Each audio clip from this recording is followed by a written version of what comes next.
At noon, we have an elimination game. We have two elimination games actually in the noon window. It's going to be a lot of fun. We get Northwestern, who's 5-2, traveling to Nebraska, who's also 5-2. The Big Ten is just full of elimination games today. I believe we have three. Nebraska favored by 7.5 points on FS1. Preston Stone for the Wildcats going 111 and 187, thrown for 1,213 yards, 10 touchdowns, 7 interceptions. Caleb Kolomolafe had 107 carries for 483 yards and 5 touchdowns. And Griffin Wild had 36 catches for 516 yards and 4 touchdowns. Dylan Raiola for the Cornhuskers gone 155 at 213, thrown for 1,768 yards, 16 touchdowns, 5 interceptions. Emmett Johnson has had 119 carries for 763 yards and 7 touchdowns. And Isaiah Hunter has had 27 catches for 455 yards and 4 touchdowns. Nebraska is 10-7 against the Wildcats all time. Last game did go to Nebraska in 2023. And the home team has won the last 5 times these two teams have played. 2017 was the last time the Wildcats was able to go on the road and beat Nebraska. But Braun is 1-0 against the Cornhuskers, and Rule is 0-1 against the Wildcats. Okay, again, who would have thought we'd be talking about Northwestern in a position where they can still make the college football playoffs in, week 9 we're in now? Absolute wild work for the Wildcats. Again, their 2 losses aren't awful. Obviously, you would have liked to not have the road loss to Tulane because it's a group of 6 squad. But as long as Tulane looks solid and wins the American, it's not an awful loss. The other loss being to Oregon, also not bad. The Northwestern doesn't have the most impossible schedule to the college football playoffs, but I wouldn't describe it as easy. They still got road games. They still got games against USC and Michigan and Illinois and Minnesota.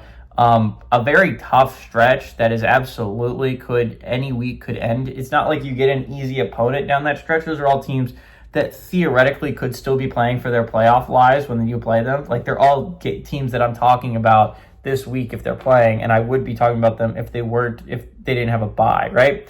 Nebraska is probably, I think, if the Big Ten is going to send 4 teams, which I don't know if it's going to this year. I think the Big Ten is getting hurt by the fact that all the teams are knocking themselves out, and we have a lot of 2-loss squads in the Big Ten as opposed to the SEC, which is just filled with 1-loss teams. I think that's going to be really interesting. But Nebraska is probably the second best shot the Big Ten has of sending the 4th squad, right? The best shot is obviously Illinois, whose only losses are to Indiana and Ohio State, and doesn't have the hardest schedule down the stretch where they only play, again, after this week, they only play one other team with a winning record, and that's Maryland. And while Maryland is not an easy football team, I think Illinois is definitely the best shot. Nebraska doesn't have the most impossible path either, right? After this game against Northwestern, they have a home game against USC that should be pretty difficult, but it is at home. They got road games against UCLA and Penn State, and while neither of those are gimmies, they are one of the better draws you can get in conference play.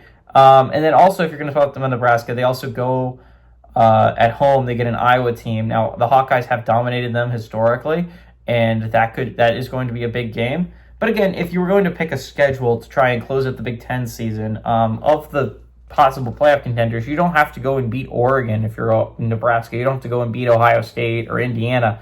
The Cornhusker schedule is actually pretty generous. Now, they lost a big one last week. That was a game that really hurt losing. If you're a Cornhuskers fan, losing to Minnesota not only stung pride-wise, it really hurt your playoff shots, right? You were looking pretty heading into last week, and then you lost that road game to Minnesota. I think this is a big game, obviously, for both teams. Whoever loses, their playoff hopes are practically shot. And I think the Cornhuskers stay alive for a big matchup, an elimination matchup against USC next weekend. I like the Cornhuskers to win, but I think Northwestern keeps it weirdly close. I think the Wildcats cover that 7.5 point spread.